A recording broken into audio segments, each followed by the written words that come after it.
we happen to have met with some seniors in our district yesterday. We met with the seniors. And the level of depravity that goes into running these HOA boards, when you think about the insurance crisis, the housing crisis that we're dealing with down here, listen, for those of you who may or may not know, Century Village is the biggest, or at least was the biggest retirement community in South Florida for many, many years. It may still be. There's almost 30,000 people that live in this one community. And there's another Century Village too. That's true. That's I want to say it's by Boca Raton. So by that measure, you would think that there would be some, I don't know, protections that might be in place for these seniors. But again, as I mentioned, we do have a housing crisis, and because we do, we're faced with a circumstance that they're not exactly in a safe place, because of people that are trying to get in on a living situation, they are now faced with the prospect of potentially getting pushed out because they can't pay as much as potentially those that are desperate for housing and can pay more. We saw this problem happen in Hollywood, the neighboring community, earlier or over the weekend, or I believe it may have been the very beginning of the week, where you had 113 unit affordable housing community. Can we please put affordable housing in quotes? We can. But what ended up happening, which is so significant, is that 20,000 families applied to get into this low-income community. We're having a situation. So when you look at a community like Century Village, now you're in a situation where people are desperate for housing, and they have really scurried the rules on the 55-plus bylaw that exists within the community. So there's the subletting, there's the Airbnb, there's the I'm 55, but everybody else here is not, living in a 2-bedroom apartment. Could be 5-6 people living there. Yeah, for some reason, and I don't understand this. I'm going to have to reach out to my friends in the condo law community, as that is actually what I did practice down here, was condo and HOA covenant enforcement litigation for Becker and Polikoff.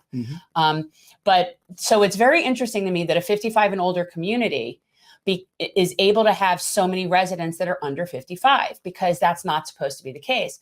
But for some reason, all they're enforcing is that there is somebody that is 55 and over on the deed. That's not how it's supposed to work. It's supposed to be people that are residing there, even if they're tenants, and if they're long-term guests past whatever it is, whether people decide 2 weeks, 30 days, I mean, that can be in your bylaws.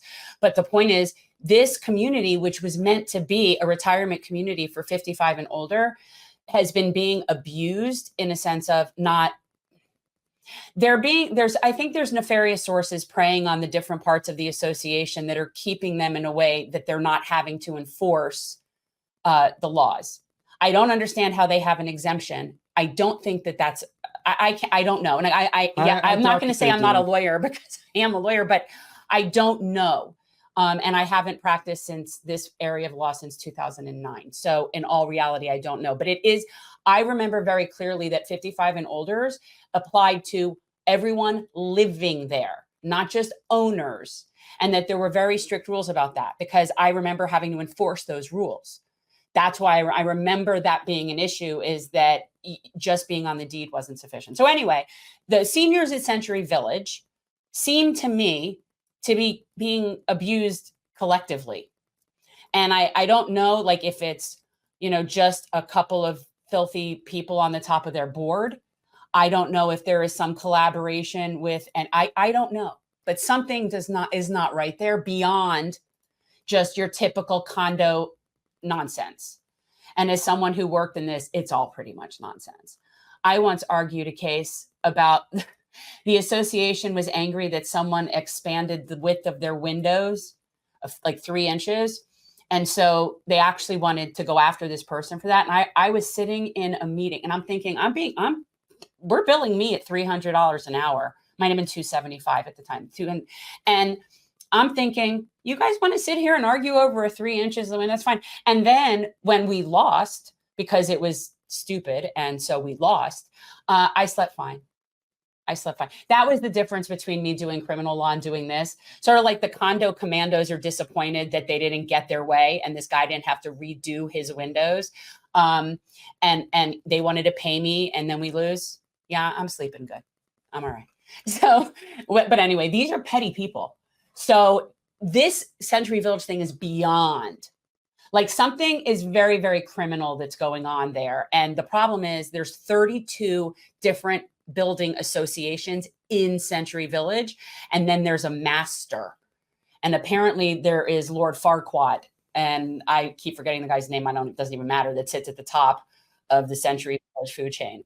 And so we, and I'm going to like investigate this at some point and get further to the bottom of it. But this is not normal condo association nonsense. And no. And that is something I actually do have a lot of experience with. This is beyond that. These seniors are somehow, they're being preyed upon, and there's not an easy like food chain to follow based on how many players are involved. But they're being preyed upon. There is no doubt. This is not normal. Yeah, and the one thing you have to remember before we bring in our esteemed guest is that when it comes to the crisis at hand, especially with seniors being able to afford to live. You think it's tough for millennials and Gen Zers to afford to live? At least they are able-bodied and they can work. Seniors are trying to live out the rest of their lives in dignity. We met with people that are probably in, if not their mid to late 70s, possibly even in their 80s. Yeah. Like they're not, this is like Ben Shapiro saying that I don't think you should retire when you're 65. Right, like these people are not entitled to a life with dignity. Because you're capable of working until you die. We don't need to go into Ben. Definitely. Ben is just a lost cause. The very worst of the very worst. Oh. But anyway, these seniors need help. They do. And so we're going to do everything in our capacity to help. I will do my best to dig and figure out the source and get to the bottom of it. And I have a friend who's actually like a master of library services who lives for this kind of That is the power of the David chain. And at the federal level, as a federal employee, could be done a lot better. I'm going to find out what is going on, but it's not normal.